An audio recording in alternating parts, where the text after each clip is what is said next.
안녕하세요. 책사슴입니다. 오늘은요 2021년, 2022년, 2023년 무려 4년 연속 베스트셀러인 그야말로 돈 잘 벌고 부자 되고 싶다면 꼭 한 번쯤은 읽어봐야 하는 책입니다. 김승호 회장님의 돈의 속성입니다. 좋아요, 구독 눌러주셨죠? 감사합니다. 그럼 바로 시작해 보겠습니다. 당신은 부자가 더 많은 고급 정보를 가져서 그래서 유리한 투자를 할 수 있다고 믿는가? 당신은 부자들은 돈이 많아서 폭락장에도 물타기를 언제든지 할 수 있기에 자산을 불릴 수 있다고 믿는가? 그러나 돈이 많으면 더 많은 손해를 볼 수도 있다. 사실 부자들과 당신의 다른 점은 결정의 방향과 속도다. 그들은 재산 형성 과정에서 수많은 결정을 잘해서 그 자리에 가 있을 확률이 높다. 부자들은 재산을 모을 때는 농부처럼 행동한다. 깊게 땅을 파고 비를 기다리고 가뭄을 이겨내고 오래 견딘다. 그러나 돈을 벌어 자산이 생기면 어부처럼 돌아다닌다. 이곳 저곳에 출몰하는 물고기 떼를 따라 배를 돌리고 바람과 수온에 따라 어디든 그물망을 내린다. 작년에 이곳에서 줄곧 재미를 봤어도 해가 바뀌면 직관에 따라 그물의 위치를 변경한다. 투자 자산의 움직임에 따라 냉정하고 신속한 결정을 한다. 즉, 부자들은 위기가 발생하면 대처할 준비가 평소에 되어 있다. 첫 번째, 독립기념일을 만들어라. 돈이 일정하게 들어온다는 건 수만 명의 군중을 효율적으로 통제하는 것과 같다. 이 흐름이 거친 인생을 통제할 수 있는 상태를 만들어준다. 반대로 말하면 나에게 276만 원의 정기적인 수입이 있다면 100억을 가진 자산가나 별반 다를 것이 없다. 정기적으로 고정적으로 들어오는 수입은 보통 그 액수의 100배 규모 자산의 힘과 같다. 그만큼 정기적인 자산은 높은 가치를 가진 고품질의 자산이다. 20대나 30대에 빨리 부자가 된 젊은이들 중에 그 부를 평생 가져갈 수 있는 사람은 손에 꼽을 정도다. 그래서 부자가 되기에 가장 좋은 나이는 50세 이후이다. 젊은 시절에 부자가 되면 부를 다루는 기술이 부족하고 유지하는 능력이 가진 재산에 비해 약해진다. 결국 다시 가난해질 확률이 높은 것이다.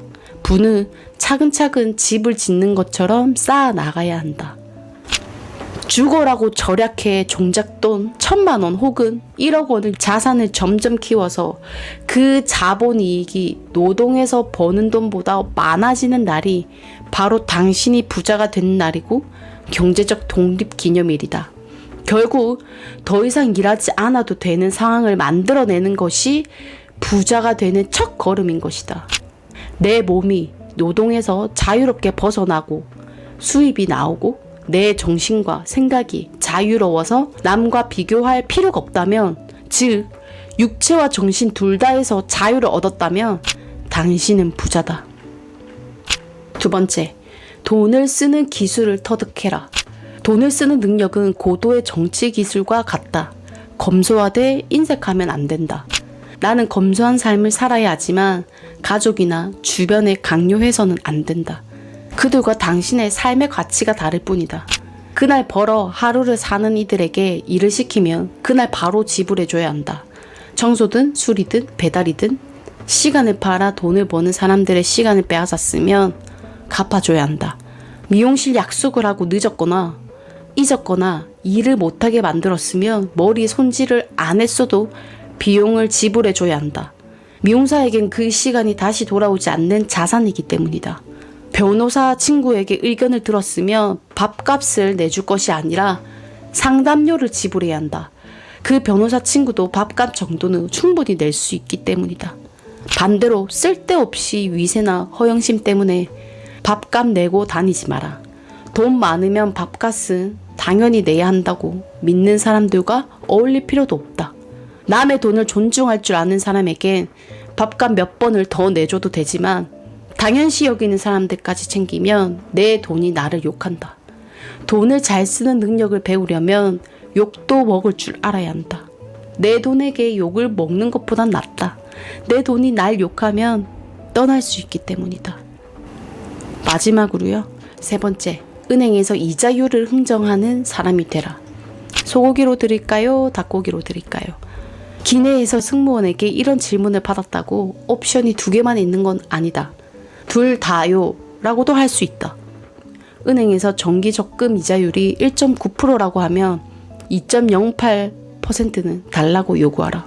항공사는 닭고기도 소고기의 선호도 비율에 따라 식사를 준비하지만 한쪽이 남는 경우도 있다. 남으면 나중에 가져다 줄 것이다. 이자율 1.9%는 그 은행이 팔고 싶은 가격이다. 하지만 옆 은행이 똑같은 자유적립식 적금에 2.07%를 주는 것을 알고 있으면 2.08%를 달라고 요청할 만하다. 억지를 쓰라는 말이 아니다. 선택을 요구받거나 선택을 해야 되는 상황이 오면 답안지 안에서만 선택할 수 있다고 생각하지 말라는 의미이다. 기내에서 남는 도시락은 어차피 도착하자마자 폐기해야 하며 은행은 고객을 하나라도 더 얻을 수 있다. 세상의 모든 것은 흥정할 수 있다는 것을 잊지 마라. 저 역시 비슷한 경험이 있습니다. 얼마 전 저희 가족은 여름 휴가로 짧게 호캉스를 다녀올 계획이었어요. 그래서 5성급 호텔로 바다가 보이는 호텔로 예약을 했는데 남편과 이야기하다가 이번 여름 휴가는 타 지역에서 보내고 싶다고 결정을 내리는 바람에 예약해둔 호텔을 취소해야만 했어요. 다행히 무료 취소 기간이라서 비용 없이 취소를 끝냈고 타 지역의 호텔을 서둘러 예약했습니다. 그렇게 평온하고 행복하던 우리의 첫 여름 휴가. 밤 9시쯤이었을까요? 모르는 전화번호로 전화가 왔어요. 받아보니 이전에 제가 취소했던 호텔이었습니다. 호텔은 제게 물었어요. 체크인 언제 하냐고요. 네? 저 취소했는데요? 아니래요. 정상적으로 예약되어 있대요. 이메일을 확인해 보니까 오늘 날짜로 셀프 체크인 메일도 와 있었더라고요. 전화 온 호텔 그 여직원에 따르면 제가 선택할 수 있는 건 단 2가지였어요. 1번, 지금이라도 체크인을 한다. 2번, 취소 페널티 100%를 낸다. 저는 취소 페널티가 얼마냐고 물었죠. 당일 취소로 100%로 1박에 80만 원에서 2박 160만 원이라는 거죠. 응? 머리가 띵했어요. 확인하고 전화 드릴게요 하고 전화를 끊었는데 전화를 끊고 나서도 어떻게 하지? 이미 타 지역이라서 체크인하기에는 무리였어요. 신랑은 그러면 내일 넘어가서 그 호텔에 묵자고 했어요. 그러면 여기 호텔은? 호텔비를 이중으로 절대 내고 싶지 않았어요. 1시간쯤이 지났나? 저는 아무 결정도 하지 못한 채 다시 호텔에 전화를 걸었어요. 그리고 솔직하게 저의 사정을 털어놨어요. 그리고 저는 제가 취소를 했다는 걸 증명해 보일 수는 없지만 당시 제가 어떤 사이트에서 어떻게 취소했는지 최대한 상세하게 설명을 했고 호텔에 손실을 입게 해서 죄송하다고 정중하게 사과했어요. 그랬더니 매니저님이 규정상 안 되지만 이번에만 예외적으로 취소 페널티를 안 받겠다고 하더라고요. 저는 그분이 보이지도 않는 허공에 대고 머리 숙여 고맙습니다 고맙습니다를 말했어요. 그리고 남편과 다음 휴가에는 꼭 그 호텔에 가기로 했죠.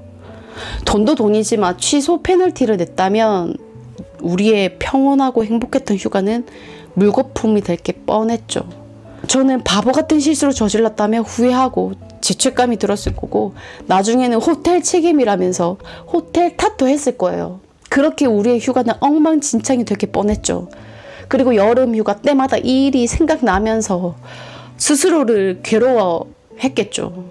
그래서 아직도 저는 진심으로 이 호텔에 감사합니다. 덕분에 160만 원 벌었다면서 그날 밤 남편과 그 호텔바에서 신나게 퍼마셨는데 어쨌든 다음번 휴가 때는 무조건 이 호텔을 갈 거예요.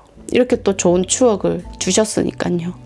그러니 여러분도 호텔 취소할 때는 무조건 조심하세요. 이왕이면 이메일, 문자 아니면 취소 내역 뭐든 증빙을 남겨야 합니다. 여기서 제가 1번 지금이라도 체크인을 한다. 2번 취소 페널티 100%를 낸다. 2개의 선택지 중에서 2개를 선택하지 않고 새로운 선택지를 선택함으로써 아주 행복한 휴가를 보낼 수 있었습니다. 나의 운명은 나의 선택을 통해 결정된다. 남이 만들어 놓은 선택 안에서만 선택해야 된다고 믿으면 내 인생이 아니라 남이 만들어 놓은 인생을 살 수밖에 없다. 마지막으로요, 이 책을 읽고 꼭 부디 우리 2030들과 나누고 싶은 이야기가 있어서 들려드리면서 영상 마치도록 하겠습니다.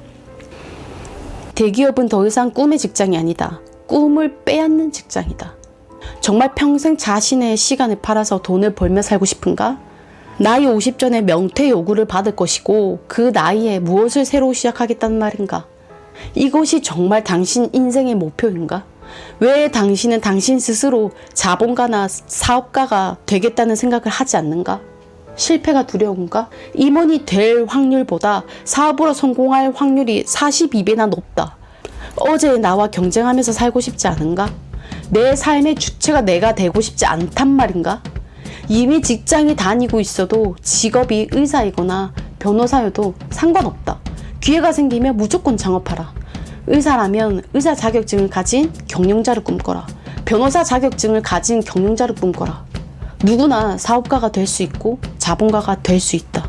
사업가는 자기 인생에 자신을 선물할 수 있는 유일한 직업이다. 어려서는 청순 가련형의 소녀가 이상형이었지만 나이가 들어서 보니 청순 가련형은 가족이 될 만한 여자는 아니라는 것을 알게 됐다. 밝고 명랑하고 유쾌한 사람과 살아야 한다. 한 사람만 우울해해도 모두가 눈치를 보고 집안이 침울해진다. 시간이 지나고 나서 보니 신은 항상 공평했다. 성공하기 전이나 성공 후나 어느 때든 신은 무슨 일이든 관여하지 않음으로써 공평함을 이루신다. 신이 세상에 관여하지 않는 것은 무심이 아니라 무위다. 신이 우리를 사랑하지 않아서가 아니라 진정 사랑하여 그러는 것이다. 신이 세상에 관여하는 순간 이것이 신이 이끄는 방식이다. 신이 관여하지 않음을 통해 당신을 축복하고 지지하고 있음을 알렸으니 마음껏 세상의 부와 축복을 다 가져가길 바란다. 자, 이제 여러분 차례다.